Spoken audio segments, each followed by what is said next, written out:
Saya yakin itu.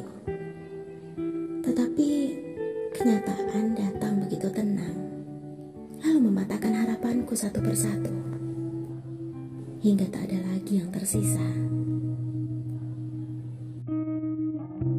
Bukan hanya harapanku yang patah, tapi aku juga kehilangan arah. Tragis sekali, bukan? Tidak apa-apa jika aku masih harus kehilangan lagi. Ini akan menjadi kesempatan untuk aku terus memperbaiki diri. Aku percaya bahwa hal-hal baik pasti dipertemukan pada waktu yang baik pula. Yang perlu aku lakukan saat ini adalah berhenti mengkhawatirkan yang belum tentu terjadi. Semua pertanyaan yang mengganggu kini perlahan mulai menemukan jawaban. Memang bukan jawaban yang aku harapkan, tapi setidaknya aku punya kepastian. Dan itu sudah cukup menjadi alasan mengapa aku tidak perlu mencari. Karena entah berapa lama pun, jawabannya pasti akan sama.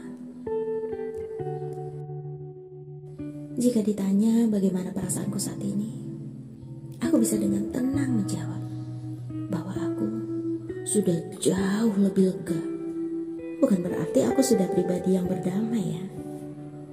Aku pernah berjanji pada diriku sendiri bahwa tidak akan ada cerita apapun sebelum aku benar-benar selesai dengan perasaanku. Sekarang aku semakin paham bahwa melepaskan tidak harus buru-buru. Tidak perlu juga memaksakan diri. Melepaskan adalah bagian dari proses perjalanan hidup yang hanya perlu dijalani. Pelan-pelan saja. Jika sudah tiba waktunya, sebab luka itu pasti terurai menjadi ikhlas. Setelah harapan pergi, perjalanan yang harus kutempuh adalah perjalanan untuk menemukan diri sendiri.